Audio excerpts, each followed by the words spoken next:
Halo, halo, apa kabar? Assalamualaikum warahmatullahi wabarakatuh. Senang sekali Mhm. masih bisa terus menjumpai Anda semua dalam suasana bulan Ramadan ini. Mudah-mudahan tetap semangat, tetap sehat, dan tetap yang paling penting mesti mulai tenang dalam menghadapi situasi karena situasi dunia sekarang Mhm. sedang tidak menentu. Seperti biasa kami ajak Anda untuk Betul. berbincang dalam program Off the Record. Membaca berita di balik berita, saya Hersubun Arif. Dan saya Gibeta senang sekali menjumpai teman-teman semuanya. Semoga semuanya dalam keadaan sehat ya dan masih Yes. terus puasanya. Yes, yang sekarang yang paling ramai banget memang dan itu sebenarnya sudah kita prediksi soal dampak perang di Timur Tengah ya atau di Teluk lah bisa Betul. kita sebut ya Mhm. antara Iran, Israel dan Amerika yang Iran diserbu dan Mhm. Iran membalas dan ini Ya, banyak kemudian pengamat yang memperkirakan ini nggak bisa segera selesai perang ini akan sangat panjang begitu ya betul. dan oke, kita nggak ngomongin soal urusan Amerika sekarang yang mungkin nanti bisa diimpeachment dan sebagainya, ada Israel yang juga mulai kelabakan, tapi kita ngomongin persoalannya di dalam negeri sendiri, Mbak Agi. Dampaknya yang sangat Ya. terasa ini, jangankan ngomong jadi juru bicara, jadi juru damai deh. Persoalannya Mhm. mendamaikan nanti antara perut dengan kenaikan harga-harga kebutuhan pokok itu yang sangat serius karena sekarang harga bahan bakar minyak itu kan dipatok sudah 80, udah merangkak ke 80 US dollar ya per Iya. barrel, Pak ya. Mhm. Sementara APBN kita itu kan mematoknya angkanya 70.000, 70 dolar $70. per barrel. Mhm. Jadi Mhm. ini Pak dipastikan gitu bakal jebol ini APBN. Pilihannya ya dua kok. Membiarkan sesuai dengan pasar berarti Mhm. masyarakat kita kelabakan kalang kabut nggak bisa beli BBM dan harga-harga juga akan meningkat sangat tinggi atau pemerintah akan mensubsidi mempertahankan harga itu. Dua-duanya ini bukan pilihan yang menarik nih Mbak Agi. Dan Pak SBY ternyata sudah mengingatkan itu juga, sudah hitung-hitungan Pak SBY Mhm. dalam sekarang kan punya podcast Pak SBY. Biasanya kan Betul. untuk ngelukis-ngelukis untuk apa, sekarang dijadiin podcast gitu dan ngomongin soal ini. Iya, betul Mas Ensu. Kita memang mau tidak mau ya harus sangat jelas menghadapi ini. Tidak Hmm. boleh ditutup-tutupi lagi. Bahkan seharusnya pemerintah membuka ini. Seperti halnya negara-negara lain, bukan karena ditanya oleh wartawan dan kemudian menjelaskan. Seperti Hmm. yang dilakukan oleh Bahlil, Hmm. Menteri SDM gitu ditanya oleh wartawan, berapa banyak lagi cadangan BBM kita. Dan dia menjelaskan bahwa masih 20 hari lagi Bukan cukup untuk nasi kebutuhan itu. nasional. Penutupan Selat Hormuz oleh pemerintahan Iran buntut perang melawan Amerika dan Israel diprediksi mengguncang pasar energi dunia. Hormuz menjadi jalur distribusi sekitar 31% minyak dunia. Menteri ESDM Bahlil Lahadalia sebelum mengikuti rapat terbatas dengan Presiden memastikan cadangan BBM nasional masih cukup untuk 20 hari ke depan. Cadangan minyak kita berapa hari, Pak?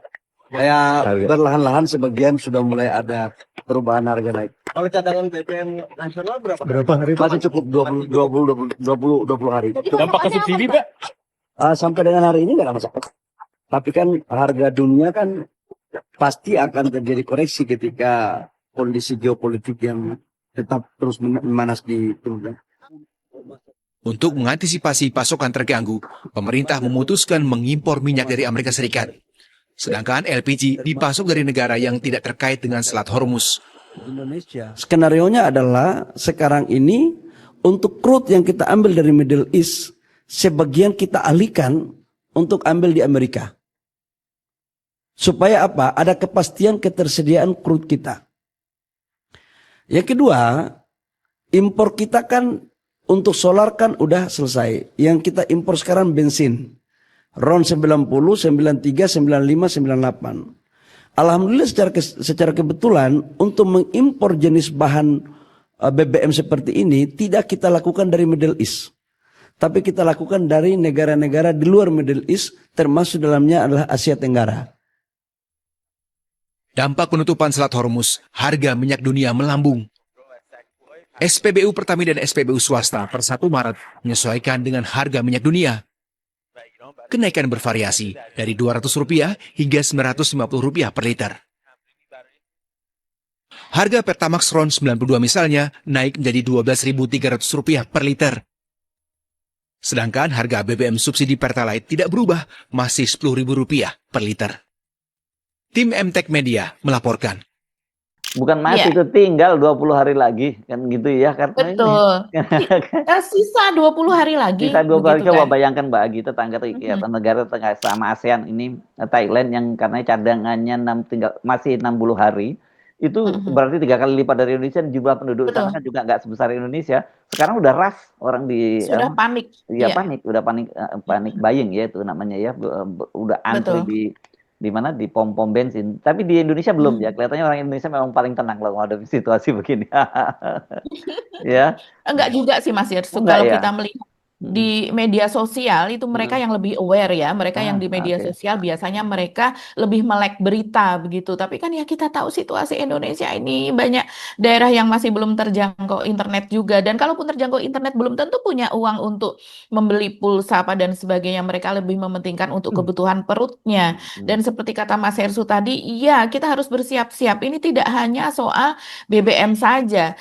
Secara garis besar ya, misalnya industri pariwisata kita juga pasti terganggu begitu. Orang-orang lebih suka memegang uang gitu ya, Ya, dalam dan dalam juga banyak cash banyak atau jalur penerbangan juga tutup kan Mbak beberapa. ditutup, Ya. betul. Hmm. Ini misalnya untuk umroh ini hanya tertentu saja yang masih berani Hmm. jalan ke sana begitu. Sementara yang lainnya menunda sampai situasi menjadi lebih baik lagi. Begitu juga untuk biro-biro pariwisata misalnya yang ke luar negeri. Begitu juga yang dari luar negeri, dari Timur Tengah untuk melakukan perjalanan ke Indonesia begitu. Hanya tertentu saja yang masih ada di Asia begitu, mungkin yang masih bisa mereka yang orang-orang tertentu juga yang masih bisa spending money lah, mereka merasa aman. Sementara yang lain merasa lebih aman kalau seandainya kita memegang barang-barang yang liquid selain cash, kita juga misalnya emas begitu ya. Beberapa orang mungkin memilih dinar apa dan sebagainya yang bisa segera diuangkan dalam situasi seperti ini. Dan kalau kita melihat ya Mas Irsu, ini coba saya melihat apa namanya?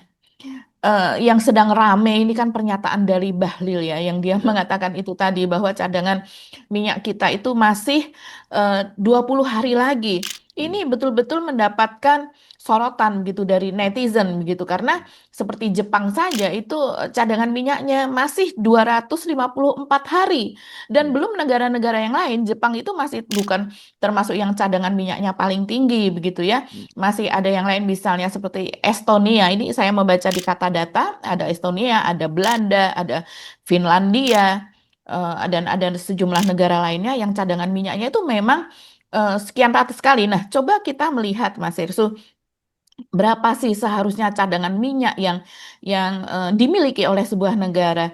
Ini saya membaca bahwa cadangan minyak itu menurut Badan Energi Internasional, saya bacakan saja, Indonesia bukanlah negara dengan ketahanan minyak yang memadai di dunia.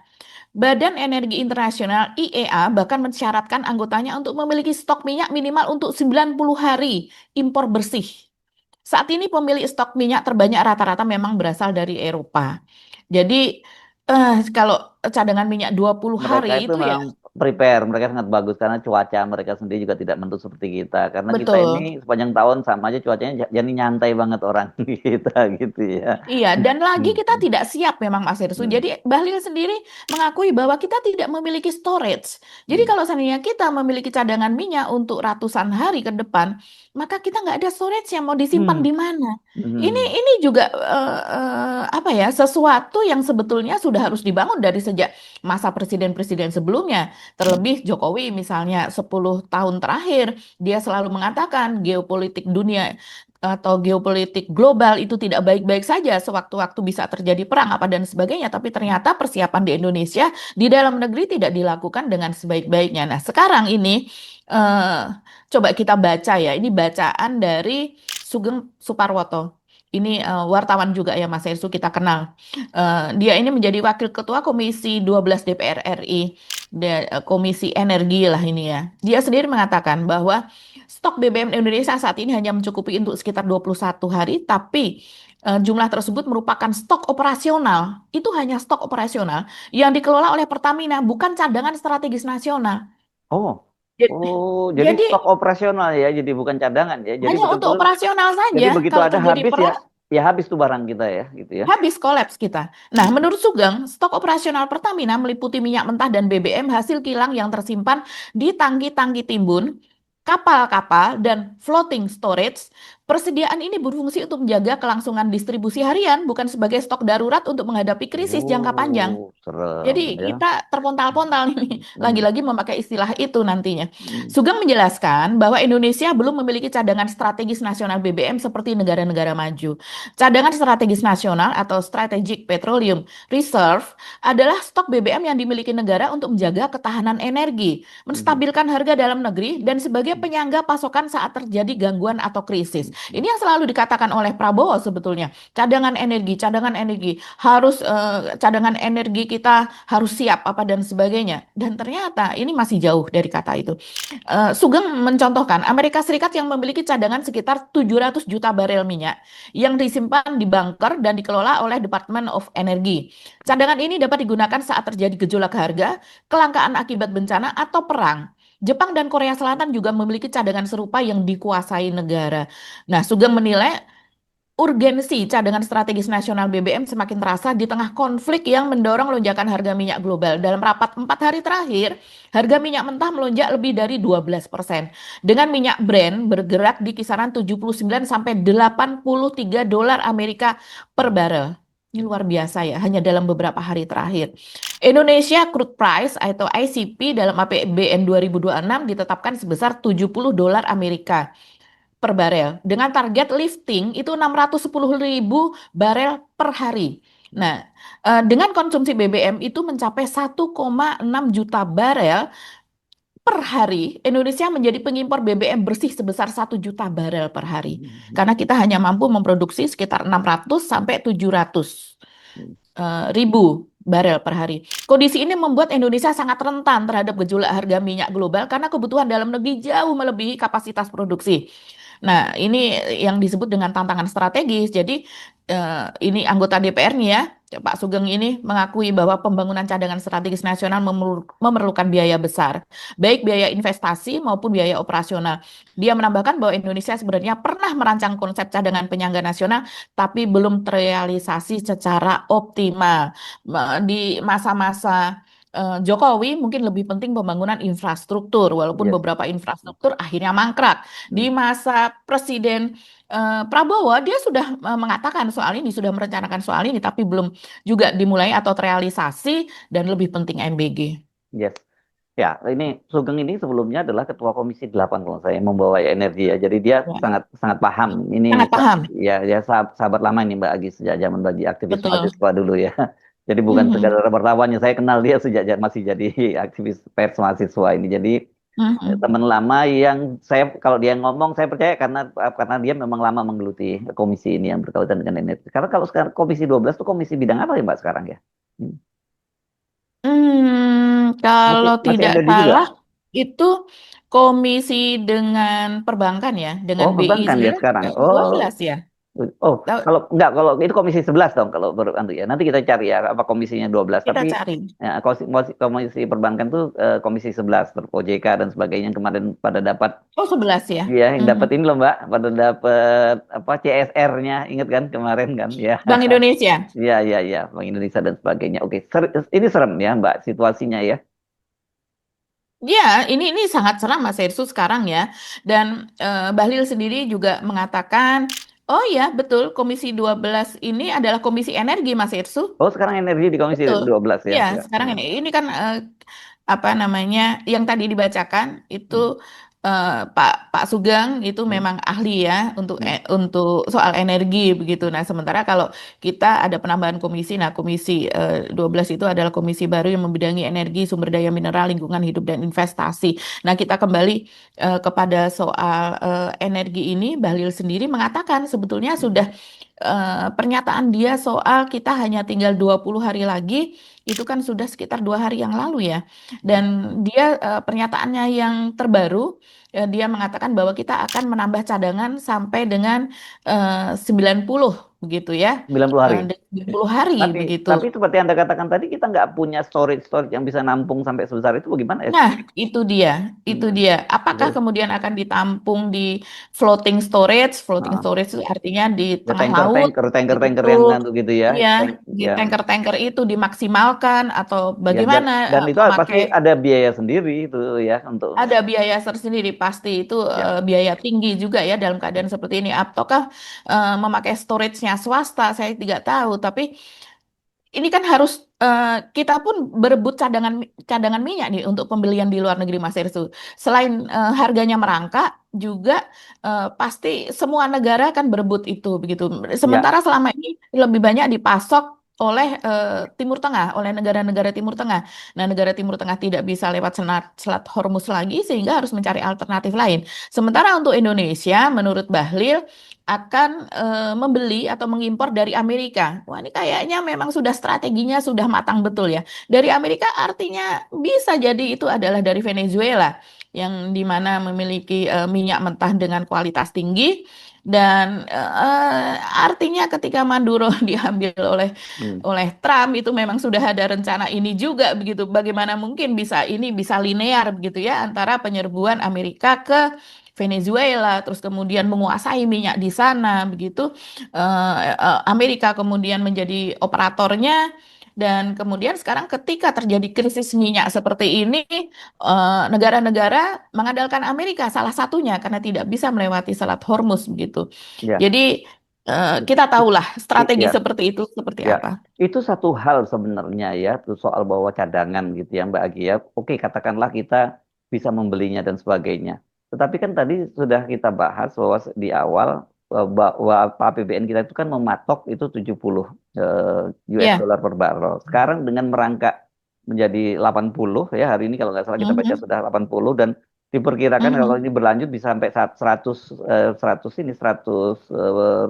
US 100 dollar dolar per barrel, per barrel itu, bahkan lebih. ya itu bakal bengkak Mhm. gak karuan APBN kita. Itu yang jadi pertanyaan. Sementara APBN kita kan sekarang sudah dilakukan efisiensi dan sudah ditarik sana, sudah semua dialihkan ke MBG Iya. dan sebagainya. Ini sangat sangat menarik loh ya, karena apa dampaknya ini, pilihannya pada pemerintahan kalau misalnya katakanlah Mhm. ternyata yang harus dikorbankan MBG. Sementara Pak Prabowo kan nggak mungkin mengorbankan MBG begitu. Dan artinya apa? Artinya kemudian melepas itu tanpa subsidi. Itu juga rasanya nggak mungkin juga gitu. Ini benar-benar dilema yang sangat serius. Jadi jangan hanya dilihat persoalan kita punya stok berapa, bahwa kemudian Bahlil menyatakan dia akan menambah sampai 90. Tapi berarti Mhm. anggarannya dari mana? Itu kalau kemudian angkanya sudah sampai sampai sekarang 80, apalagi tembus sampai 100 100 Betul. dolar per barrel kan. Kalau diperkirakan akan Mhm. ada tambahan, ada yang memperkirakan tambahannya bisa kalau tembus 100 itu 100 dolar per barrel bisa sampai 150 juta tambahnya dari APBN kita. Nah, itu diambil dari mana lagi ya anggaran itu? Itu yang jadi persoalan serius gitu. Iya, dan dulu di masa SBY ya, Hmm. pernah harga minyak itu kan Oh sampai iya, 130 nah, dolar dilepas, lebih dilepas ya. tapi kan ya dilepas tapi pada waktu itu kan Pak sama Pak SBY kan kemudian. Iya, Hmm. 130 dolar lebih per barrel begitu. Luar biasa. Itulah yang kemudian menyebabkan negara seperti Venezuela yang mengandalkan pendapatannya atau devisanya dari impor, kemudian dia betul-betul ya sudah mengeruk dari itu saja. Dia tidak membuat cadangan-cadangan, dia tidak membangun pertaniannya dengan baik, membangun cadangan pangannya dengan baik begitu ya, sehingga kemudian terlena ketika harga minyak itu anjlok, seanjlok-anjloknya begitu. Sampai kemudian 30, 20, 40 begitu dolar per barrel ya akhirnya mereka kolaps gitu. Ya. Dan angka impor tinggi dan sebagainya itu negara yang berkonsekuensi yang mengandalkan impor. Kita jangan sampai seperti itu. Nah, sekarang yang terjadi di Indonesia ya dengan kita bisa bayangkan dengan situasi seperti ini, kurs aja akan melemah, Mas Hersu. Kita berharap tidak, tapi itu kan Oh iya. sudah lazim seperti Kalau itu, kurs begitu melemah kan? kan berarti itu Kalau tambahan baru lagi itu untuk bayar tambahan baru, cicilan utang kita makin utangmu ya, makin bunga, tinggi, ya. cicilan pokok dan bunganya tinggi itu. Betul, Hmm. utang kita dalam bentuk dolar Amerika. Untuk membayar bukan dalam bentuk rupiah, kita harus memberi Hmm. dolar. Nah, Hmm. membeli dolar dengan rupiah, rupiahnya nambah, Ya, yang ya. artinya akan nambah banyak. Ya, hantaman dari berbagai macam nih Mas Hersu, seperti misalnya itu tadi ya, berbagai industri ini pasti terkena begitu Hmm. dengan tingginya harga BBM, saya tidak tahu apakah pemerintah akan tetap memberikan subsidi. Jadi misalnya seperti Pertalite, terus juga berbagai subsidi-subsidi yang lain itu, subsidi pupuk itu kan termasuk yang besar, dia subsidi yang lainnya lah, itu akan tetap seperti itu, ataukah kemudian akan mengurangi subsidi dalam keadaan seperti ini? Ini yang menjadi korban rakyat gitu. Nah, sementara untuk dana untuk MBG yang sekian 223 triliun yang diambil dari Anggaran dana pendidikan. pendidikan saja ya, itu baru Hmm. dari dana pendidikan saja, itu kan dalam kondisi yang normal, dalam kondisi yang tidak terjadi apa-apa saja. Hmm. Tapi kalau dalam kondisi yang seperti ini, ya sepertinya mau tidak mau Mas Hersuk, walaupun kita menilai tidak mungkin Pak Prabowo akan mengorbankan itu, terus apa yang mau Iya, itu dikorbankan? dia Sekarang makanya. dengan Ya. MBG saja, Hmm. dana kesehatan untuk BPJS itu kan sudah minim sekali, banyak penyakit yang juga tidak Ya, dan kemarin dampaknya yang PBI tertangani. ditertibkan yang sempat menimbulkan Betul. kehebohan kemarin itu kan dampaknya seperti itu karena LPDP berkurang, dana LPDP, oh iya iya dana-dana beasiswa anak-anak banyak ya. berkurang. Ini yang data ini bertebaran di medsos, Mas Hersu. Data-data itu bukan data-data yang data-data yang sembarangan, itu data-data valid. Makanya ketika Seskap Teddy Indrawijaya itu mengatakan ini tidak ada dana yang diambil dari dana pendidikan, itu kan langsung ya. eh, PDIP juga bereaksi, kemudian para tokoh juga bereaksi, tokoh pendidikan, pengamat pendidikan juga bereaksi.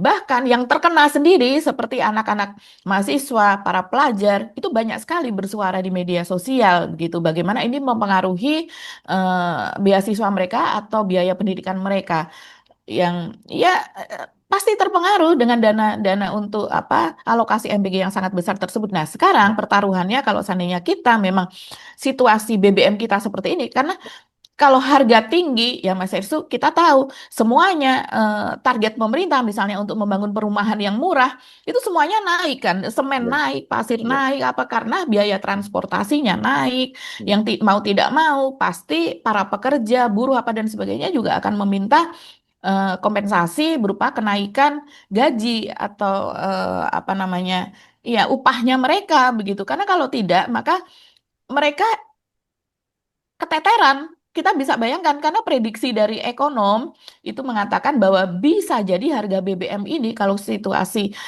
terus berlarut maka akan menjadi 120, 130 bahkan bisa naik menjadi 100% dari harga semula gitu. Ya. Nah, itu dia yang saya sebutkan tadi. Pilihannya kan ini dilematis sekali ya. Ya. Kalau tadi Anda menyinggung Pak SBY, ya betul angkanya sempat naik tinggi pada waktu itu dan pilihannya pada waktu itu dilepas harganya ke pasaran dan itu katanya memang sangat menyakitkan tapi kemudian dilakukan mitigasi kenapa kemudian muncul bansos-bansos itu katanya itu untuk Ya. untuk jadi mengamankan yang Kompensasi. paling kelas bawah. Nah, tetapi kan posisinya sekarang kita tidak punya kemewahan itu ya. Di anggaran kita sudah di APBN kita sudah defisit sangat besar kan. Kemudian kalau ditambah lagi Pak Prabowo ada program yang nggak bisa diganggu gugat, yakni TMBG dan sebagainya kan. Jadi kan ini kalau yang orang pakai sarung ini kan seperti ditarik ke atas urat di bawah kelihatan, kalau diturunkan ke bawah itu pusarnya kelihatan. Jadi pilihannya itu memang sangat dilematis karena benar seperti Anda katakan kalau kemudian melakukan langkah yang sama seperti dilakukan oleh SBY melepas itu aja harga ke pasar. Terus kemudian bagaimana dengan bansosnya? Akan ada kan pasti akan banyak sekali orang miskin baru yang datang kan sekarang yang near poor atau yang dekat miskin itu kan gampang banget turun ke menjadi miskin kan dalam situasi semacam itu. Sangat. Ya. Dari menengah saja sudah banyak sekali Oh ya. Mas Ersu yang sedang diambang kritis seperti itu. Iya. Jadi kalau seandainya terjadi seperti itu pilihannya adalah nyawa. Iya, jadi Gimana itu maksudnya nyawa itu? pilihannya adalah nyawa Mas Ersu, karena mereka yang benar-benar miskin itu kan mereka bahkan untuk membeli beras saja tidak mampu dan biasanya orang miskin hidup di tengah-tengah kemiskinan yang lain, yang artinya biasanya sehari-hari kalau seandainya pemerintah daerah setempat tidak mengetahui keberadaan mereka yang miskin-miskin ekstrim ini, maka hidupnya tergantung kepada tetangga yang baik hati. Nah, ini yang harus disisir. Kita khawatir kalau seandainya kemiskinan ekstrim ini makin banyak dan kemudian makin banyak juga yang tidak terlihat oleh mata begitu. Karena memang dana anggaran transfer ke daerah pun juga dikurangi dan sebagainya begitu ya. Hmm, Ya, ya, dan ya, dalam keadaan seperti ini ya, kita harus ya, waspada juga. Kenapa? Karena ya, kriminalitas makin tinggi, PHK pasti. makin banyak, Heeh. kriminalitas akan melonjak. Gitu. Dan Kita bukan nakut-nakuti nih. Ini kan mitigasi seperti ini dan memang harus jangan diucapkan. ini yang jangan lupa bahwa ini menjelang libur hari raya. Lebaran, Ya Idul Fitri, Lebaran itu betul. kan kebutuhan BBM tuh melompat sangat tinggi kan Melompat begitu. sangat. Sementara biasanya kalau orang pulang juga membawa oleh-oleh dan sebagainya dalam situasi sekarang boro-boro bisa memikirkan oleh-oleh kalau kemudian harga BBM yang naik tinggi gitu. Itu yang saya kira ini harus serius sekali kita nggak lihat bagaimana kita mesti tunggu bagaimana pemerintah memitigasinya. Saya membaca pernyataan dari Pak Purbaya yang menyatakan bahwa APBN aman. Nah, aman itu pengertiannya seperti apa ya amannya kan itu jadi pertanyaan buat kita semua gitu Mbak Agi. Iya ya, saya masih ingat ya sekitar berapa pekan yang lalu kita memerlukan dana tuh sekitar 75 triliun akhirnya kan disepakati jumlah itu ya Hmm, yang sebelumnya 50 sekian itu untuk rehabilitasi bencana di Sumatera di 3 provinsi itu. Memang 75 triliun itu sampai dengan tahun 2028. hmm, Tapi untuk saat ini dana yang urgent, dana taktis yang harus segera ada untuk membangun jembatan supaya eh, konektivitas antar daerah itu bisa hmm. orang kalau tidak bisa terkoneksi ya dia mau jual barangnya kemana. Para pekebun, para petani yang sudah mulai menanam apa dan sebagainya bagaimana caranya begitu untuk mendapatkan bibit, untuk mendapatkan pupuk dan kemudian menjual hasil panenannya itu bagaimana caranya kalau jalan tidak diperbaiki. Begitu juga untuk air bersih. Orang tidak bisa hidup, manusia tidak bisa hidup tanpa adanya air dan berbagai hal gitu yang bisa membangun ekonomi sedikit demi sedikit. Nah, itu dibutuhkan sekitar 3 triliun Mas Hersу untuk awalnya gitu. Ini yang mengatakan dari Ketua Komisi 5 ya, Lazarus ini dari PDIP. Yang dia bahkan mengatakan saya harus ungkap ini, kalau seandainya pun saya nanti diganti sebagai pimpinan komisi, ya nggak apa-apa. Tapi saya harus katakan ini, bahwa saat ini situasi keuangan pemerintah memang sulit gitu ya, karena dia katakan sekarang ini dibutuhkan hanya 3 triliun sebetulnya untuk menggerakkan ekonomi itu di awal ya sekarang ini. Belum 75 triliun seperti targetnya, itu pun belum bisa keluar dari pemerintah begitu. Belum bisa Mhm. di Dan dana kemarin yang belum ada. kemarin kan sempat juga yang dijanjikan apa THR untuk para ASN itu sempat tertunda juga kan kemarin. Iya kan? Iya, ya, ya betul. Jadi Dijanjikan di awal ya Mas ya, Ersu. nah, tapi akhirnya katanya Dijanjikan. sudah cair. Kita nggak tahu ya apakah betul Mm-mm. sudah cair begitu. Jadi memang ada yang sangat serius. Ini mitigasinya Mbak Agi. Tapi yang paling penting kita bicarakan bukan hanya pemerintah, tapi kita pribadi juga harus melakukan mitigasi berkaitan dengan keuangan kita sendiri ya Mbak Agi. Karena ini Betul. dampaknya kita, yang terdampak kita loh rakyat-rakyat kita ini. Dan Mm-mm. nah terpaksa kita ngomongin soal prediksi ya. Kalau tadinya kan Trump itu menyatakan hanya dalam beberapa hari lah pertempuran itu. Tapi terus kemudian sekarang dia menyatakan mungkin beberapa pekan, 4 pekan dia menyatakan 4 pekan. itu. Ya. Ya. Tapi banyak yang memprediksi ini bahkan lebih lebih panjang ini ya pertempuran karena ternyata Iran itu sangat cerdik katanya menghadapi ini. Kenapa dia menggunakan drone-drone yang murah, berbiaya murah, tapi jangan dibilang murah betulan itu 300-an Supaya juta kayak gue. terpancing dulu. Iya gitu Mhm. dan sementara kalau kalau Amerika dan Israel itu harganya sangat mahal sampai Langsung hajar. ya. Nah, ini yang jadi sangat serius dan sebenarnya kita sejak awal sudah menduga bahwa bangsa seperti Iran ini bukan bangsa apa bukan bangsa lemah ini. Remeh-temeh. Iya, Iya, nama ini peradabannya sudah sangat tinggi, mereka punya eh, bangsa cerdas ini. dan punya pengalaman panjang dalam soal pertempuran-pertempuran waktu perang Iran-Irak itu kan juga berapa lama ya? Hampir Betul. hampir 10 tahun ya Mhm. kalau tidak salah itu Iya, dia padahal waktu itu kan Irak masih dibantu oleh Amerika juga kan pada waktu Amerika, itu. Iya. betul. Nah, sekarang Mhm. situasinya seperti ini. Jadi mudah-mudahan saja sih ada kesadaran untuk Amerika kan sebenarnya udah diam-diam udah menawarkan perdamaian, tapi buat buat Iran mereka masih wah mereka kan luar biasa marah karena pimpinan tertingginya yang dibunuh kan begitu bagi. Jadi itu sudah menyangkut harga diri. Jadi ya at all cost mereka akan melakukan itu. Ya, yang terdampak ya ini kita ikut meriang, ini bukan meriang lagi, ini bisa demam menggigil kita gara-gara ini kalau terus berlanjut kan. Iya ya, jadi target utama Amerika kan untuk mengganti rezim ya. Hmm. Apalagi kemudian jelas-jelas yang ditarget adalah pemimpin tertinggi, pemimpin spiritual tertinggi juga begitu. Ya jelas untuk mengganti rezim begitu. Apalagi kemudian apa keturunan dari kerajaan Iran, Reza Pahlavi itu kan memang Nggak kuat ya, itu, nggak, dia sih udah nggak punya basis bagi. betul. Iya. Iya, dan ya dari Iran ini kita lihatlah bagaimana reaksi bangsa Iran, bagaimana mereka dengan tidak takutnya sesudah terbunuhnya pemimpin mereka, mereka justru keluar berbondong-bondong memenuhi lapangan, memenuhi tempat-tempat publik begitu, yang sebetulnya kalau seandainya bukan bangsa yang berani, kita kan malah akan seperti halnya Israel, mereka yang menyerang, tapi mereka yang langsung masuk ke dalam bunker-bunker begitu. Sehingga kita tidak melihat bahwa mereka itu ada di lapangan hore-hore apa dan mereka hore-hore begitu, tapi bukan dalam bentuk yang masif seperti yang dilakukan oleh rakyat Iran.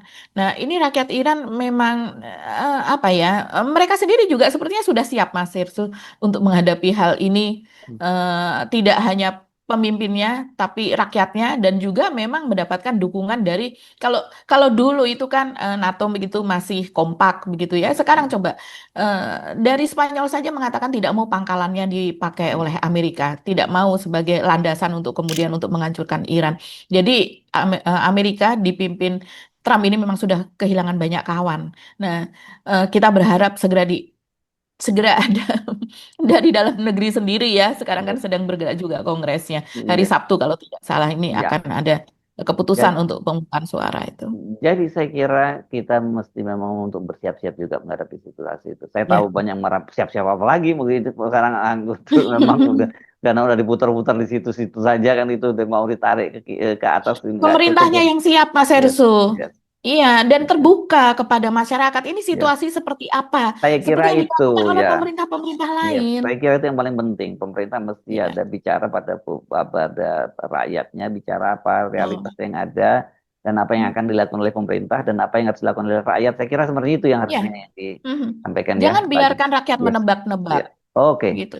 Mbak Gi, Oke. kita akan bahas ini perkembangan makin menarik. Kok menarik ya? Sebenarnya nggak terlalu menarik ini, makin mengkhawatirkan, bukan menarik ya. Sampai ketemu lagi di episode berikutnya. Kami mohon pamit. Saya Harus Arif. Dan saya Gibeta, terima kasih atas perhatian teman-teman semua. Tetap salam akal sehat. Wassalamualaikum warahmatullahi wabarakatuh. Waalaikumsalam warahmatullahi wabarakatuh.